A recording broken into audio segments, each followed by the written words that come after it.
আসসালামু আলাইকুম ওয়া রাহমাতুল্লাহি ওয়া বারাকাতুহু।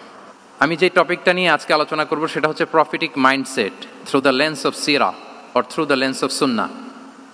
রাসূল সাল্লাল্লাহু আলাইহি ওয়াসাল্লাম ওনার মাইন্ডসেট কেমন ছিল? মাইন্ডসেট শব্দটার সাথে আমরা মোটামুটি পরিচিত না, সবাইকে বলেন মাইন্ডসেট মানে কি? মনস্তত্ত্ব, তাই তো?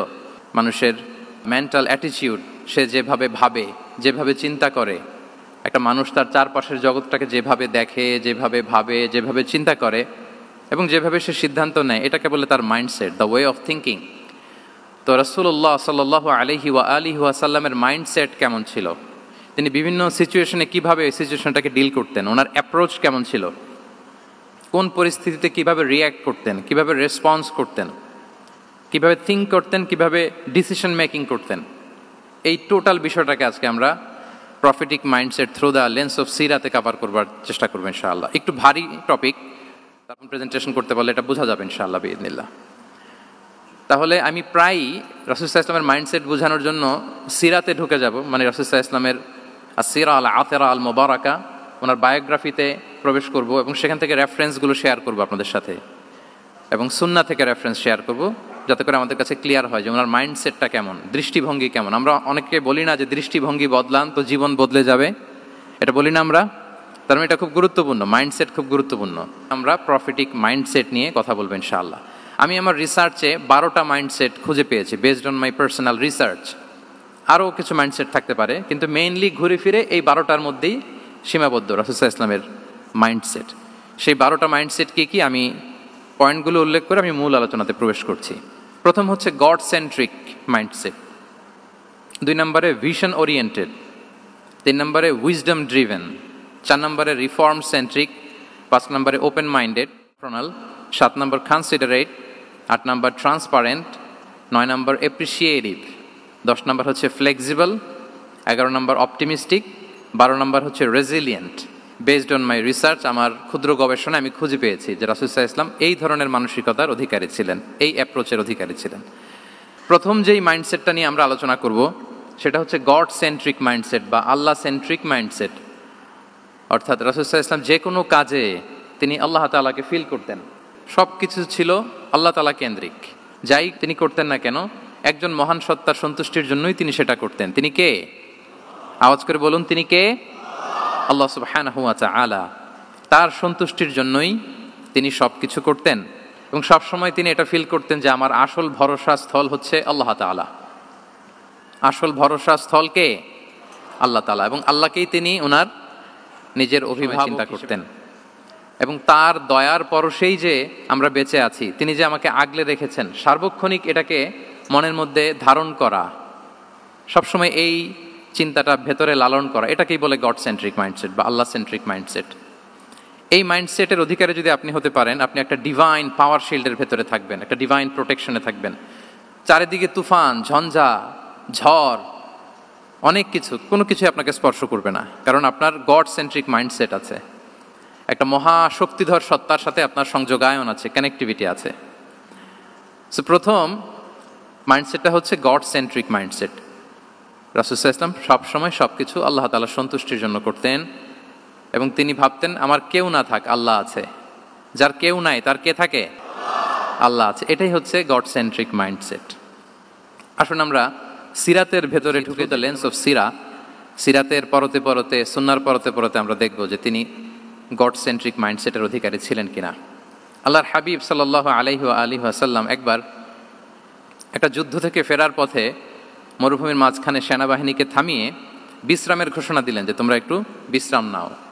তো উনি একটা গাছের নিচে বিশ্রামের জন্য গেলেন এবং সেখানে গাছের ডালে ওনার তলোয়ারটা ঝুলিয়ে রাখলেন, ঝুলিয়ে বিশ্রাম নিতে লাগলেন, ঘুমিয়ে পড়লেন। হঠাৎ এক বেদুইন এসে রাসূল সাল্লাল্লাহু আলাইহি ওয়াসাল্লামের এই কোষবদ্ধ তলোয়ারটা কোষমুক্ত করে এরকম হাতে নিল। রাসূল সাল্লাল্লাহু আলাইহি ওয়াসাল্লাম ঘুম থেকে জেগে উঠলেন।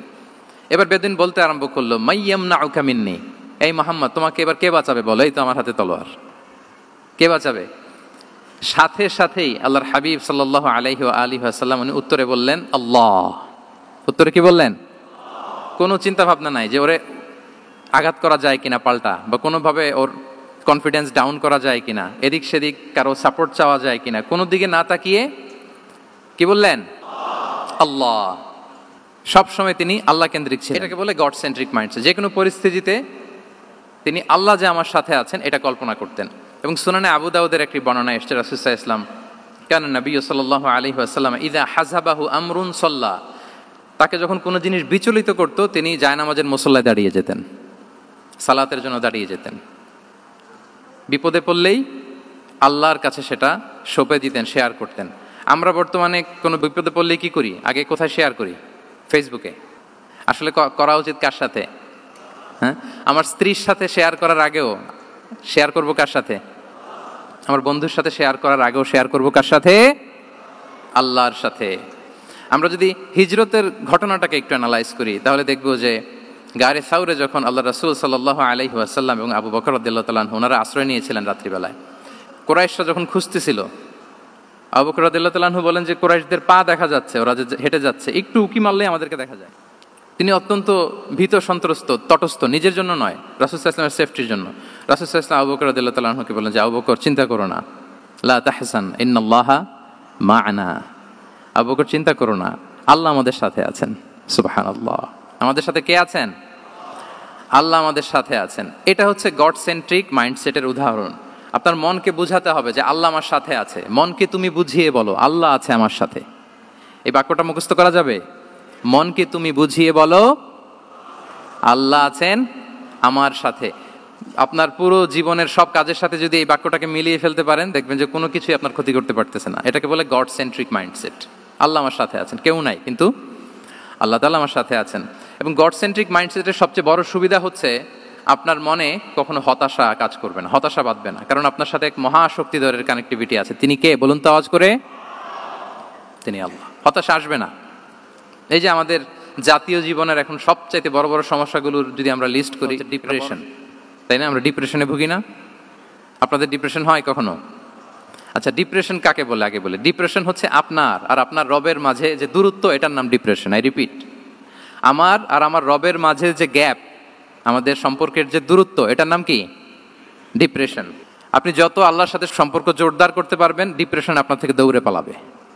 এজন্য আমাদের বিশ্বাসীদের জীবনে কোনো ডিপ্রেশন নাই। আছে? আমাদের ডিকশনারিতে কোনো ডিপ্রেশন আছে বলেন তো? আমাদের সাথে আল্লাহর সম্পর্ক কেমন বলেন? মজবুত? আলহামদুলিল্লাহ পড়ুন সবাই। তাহলে ডিপ্রেশন হচ্ছে আপনার আর আপনার রবের মাঝে যে দূরত্ব, এই দূরত্ব দূর করে দেন, ডিপ্রেশন আপনিই পালাবে। আমরা আরও কিছু সিরা থেকে ইনসিডেন্ট নিয়ে দেখি যে গড সেন্ট্রিক মাইন্ডসেটটা কেমন। দ্বিতীয় হিজরিতে যে বদরের যুদ্ধ হলো, সে বদরের যুদ্ধে ইবনে মাসউদ রাদিয়াল্লাহু তাআলা আনহু তিনি বর্ণনা করেন যে ইসলাম আগামীকাল যুদ্ধ, এর আগের দিন রাতে তিনি হাত তুলে এরকম দোয়া করতেছিলেন। আমরা তো এইভাবে দোয়া করি। আল্লাহর হাবিব সাল্লাল্লাহু আলাইহি ওয়া আলিহি ওয়াসাল্লাম তিনি দোয়া করতে করতে ইমোশনালি হাত এরকম উঁচু করে, হাত্তা ইউরা বায়াদু ইবতাইহি, বগলের শুভ্রতা দেখা যাচ্ছিল, উনি দোয়া করতেছিলেন আল্লাহুম্মা আনজিজ লি মা ওয়া'আতানি, আল্লাহুম্মা আতিনি মা ওয়া'আতানি, আল্লাহ তুমি যে বিজয় দিবে বলে প্রতিশ্রুতি করেছিল, ওই বিজয় আমাদেরকে দাও, ওই ভিক্টরি আমাদেরকে দাও। দোয়া করছিলেন। সাইয়েদনা আলী রাদিয়াল্লাহু তাআলা আনহু উনি বর্ণনা করছেন যে বদরের যুদ্ধের আগের রাতে আমরা সবাই ঘুমোচ্ছিলাম, কিন্তু রাসূল সাল্লাল্লাহু আলাইহি ওয়াসাল্লামকে দেখলাম যে না, উনি হাত তুলে শুধু আল্লাহর কাছে কান্না করছেন, দোয়া করছেন। আবু বকর রাদিয়াল্লাহু তাআলা আনহু উনি বলেন যে আমি যে দেখলাম যে তিনি ফজর পর্যন্ত দোয়া চালিয়েই যাচ্ছিলেন, দোয়া চালিয়েই যাচ্ছিলেন, দোয়া কন্টিনিউ করছিলেন তিনি। এবং দোয়া করতে করতে রাসূল সাল্লাল্লাহু আলাইহি ওয়াসাল্লাম এতটাই ইমোশনাল হয়ে গেলেন যে ওনার গায়ের চাদরটা নিচে পড়ে গেল। আবু বকর রাদিয়াল্লাহু তাআলা আনহু যে বলেন, ইয়া নবী আল্লাহ কাফাকা মুনাশাদাতুকা রাব্বাক ফাইন্নাহু সায়ুনজিজু লাকা মা ওয়া'আদাক, হে নবী যথেষ্ট, এনাফ ইজ এনাফ, অনেক হয়েছে নবী, আন্না, আর কাঁদতে হবে না, আপনার রব বা বিজয় দান করবেন ইনশাআল্লাহ। তাহলে দেখেন, যুদ্ধের আগের রাতে সেনাপ্রধান কি করে? এই কৌশল ওই কৌশল, কোন দিক দিয়ে অ্যাটাক করা যাবে, ওয়ার স্ট্র্যাটেজি ঠিক করে, তার সাথে যারা আছে তাদের সাথে পরামর্শ করে। কিন্তু রাসূল সাল্লাল্লাহু আলাইহি ওয়াসাল্লাম সব কিছু সেট করে দিয়ে কার সাথে কানেক্টিভিটি করেছেন বলুন তো? আল্লাহর সাথে।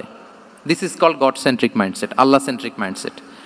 আমার হৃদয়টা সবসময় কার সাথে জুড়ে থাকবে? আল্লাহর সাথে, কারণ উনি ছাড়া আমার কোনো ঠিকানাই নাই।